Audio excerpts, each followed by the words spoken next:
Welcome to everything Gujarati channel. તો ગુજરાતી ચેનલમાં આપ સૌનું સ્વાગત છે. તો ચાલો બાળકો, આજે આપણે થોડુંક ગ્રામર શીખીશું. તો ગુજરાતી ગ્રામરમાં જેવી રીતે આપણે પાછલા વિડીયોમાં શીખ્યા વર્બ્સ કે વર્બ્સ શું છે, verbs are the action we do. તો હવે આપણે શીખીશું અબાઉટ એડજેક્ટિવ્સ એટલે કે વિશેષણ.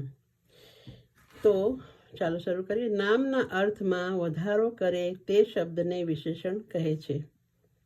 એટલે કે આપણે કોઈ પણ ચીજનું જ્યારે એને ડિસ્ક્રાઇબ કરીએ છીએ, આપણે આગળ જોશું આમાં કે adjectives comes before noun or after the verb. એટલે કે જે વિશેષણ જે છે એ હંમેશા નામની પહેલાં અને ક્રિયાપદની પછી આવે છે, વર્બના પછી આવે છે. ઓકે, તો જેવી રીતે એક્ઝામ્પલ આપીએ કે બ્યુટિફુલ ફ્લાવર. તો beautiful is the adjectives. Flower કેવું છે? આ નામ છે flower. It describes the noun flower. તો બ્યુટીફુલ ફ્લાવરના અંદર ફ્લાવર જે છે નાઉન છે, તો એ નાઉનના અંદર ફ્લાવર કેવું છે એ બતાવે છે કે બ્યુટીફુલ છે, સુંદર છે. તો એ આપણું વિશેષણ થયું, સમજ્યા? એટલે કોઈ પણ ચીજ જેને નાઉનના અંદર વધારો કરે, એને ડિસ્ક્રાઇબ કરે, એને આપણે વિશેષણ કહીશું. નાઉ adjectives are words which describes or modify another person or object in a given sentence. કે જે વાક્યના અંદર આપણને બતાવે છે. જેવી રીતે એક વાક્ય છે અહીંયા, બીના સુંદર છોકરી છે. બીના ઇઝ અ બ્યુટિફુલ ગર્લ. તો આ છોકરી કેવી છે? સુંદર છે.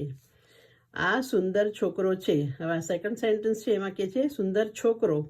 તો this is a beautiful boy. તો આના અંદર બિફોર નાઉન આવ્યું. આ નાઉન છે છોકરો, એના પહેલાં આવી ગયું વિશેષણ. તો સમજ પડી કેવી રીતે વિશેષણ હોય છે? An adjective qualifies a noun. તો યુ હેવ ટુ રિમેમ્બર, યાદ રાખવાનું છે કે એડજેક્ટિવ્સ જે છે એ નામના ઓલામાં વધારો કરે છે, ક્વોલિફાય કરે છે, નામને ડિસ્ક્રાઇબ કરે છે. ઓકે, અ ગુડ બોય એટલે કે સારો છોકરો.